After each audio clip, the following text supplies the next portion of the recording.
ओम। अगला प्रश्न है, क्या कर्म का फल जाना जा सकता है? प्रश्न है कि क्या कर्म का फल जाना जा सकता है? जी हाँ, उत्तर है बिल्कुल जाना जा सकता है। सभी कर्मों का फल तो नहीं जान सकते, पर कुछ कुछ कर्मों का फल जाना जाता है। जैसे एक व्यक्ति किसी कंपनी में नौकरी करता है, 1 महीना कार्य करता है, 1 महीने बाद उसको वेतन मिलता है, तो ये जो वेतन मिला ये उसके कर्म का फल है। एक व्यापारी व्यापार करता है, पुरुषार्थ करता है, उसको व्यापार में लाभ होता है, धन की प्राप्ति होती है, ये उसके कर्म का फल है। विद्यार्थी 1 वर्ष पढ़ाई करता है, फिर परीक्षा देता है, परीक्षा में अच्छे अंकों से पास होता है, ये जो उसको अंक मिले ये उसके कर्म का फल है।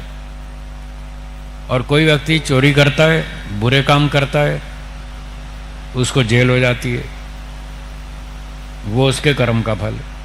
इस तरह से कुछ कर्मों का फल हमको यहीं इसी जन्म में वर्तमान में देखने को मिलता है, और हम समझ भी लेते हैं कि ये हमारे ही कर्मों का फल है। इसी से मिलती जुलती एक और बात है जो समझने की है।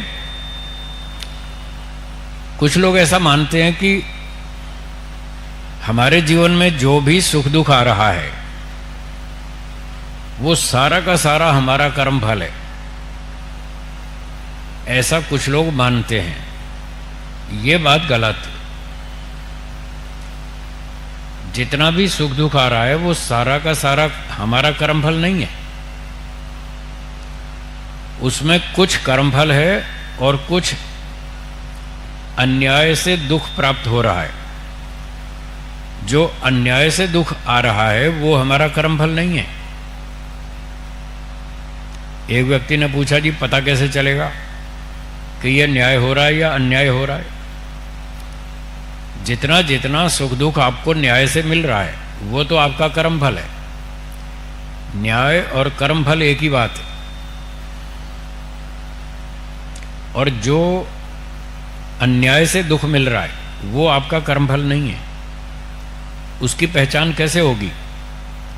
उसकी पहचान ऐसे होती है, जब कोई दुख आता है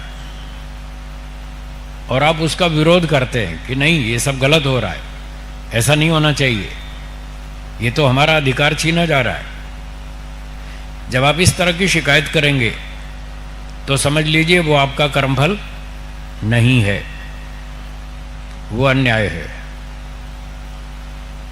अन्याय का विरोध किया जाता है, न्याय का नहीं। छोटा सा एक उदाहरण देता हूं जिससे बात स्पष्ट हो जाएगी। परमानंद जी आप बैठ जाओ, बैठ जाओ।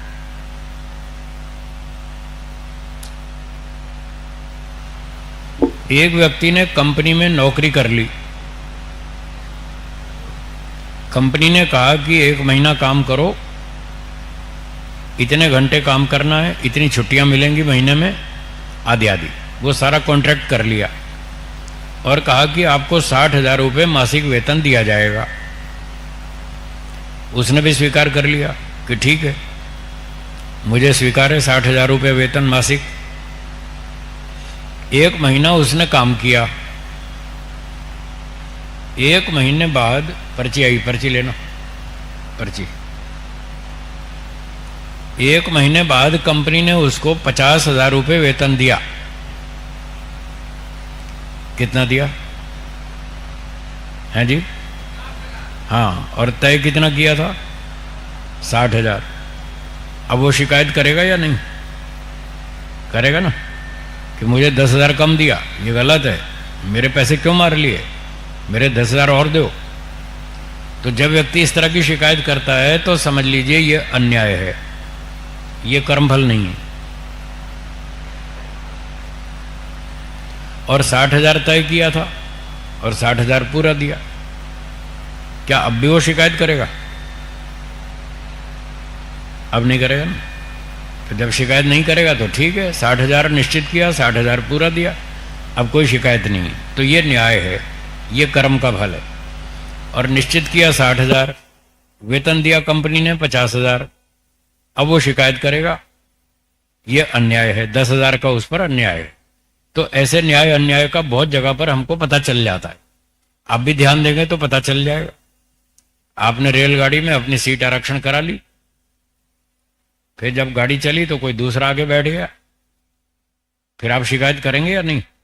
ये सीट तो मेरी है, देखो मेरे पास टिकट है, मैंने इस पर आरक्षण कराया है। तो आप समझ गए होंगे, जहां जहां आप शिकायत करेंगे कि यह अन्याय है, तो वहां समझ लीजिए वो आपका कर्मफल नहीं है। जी। ओम। श्रोता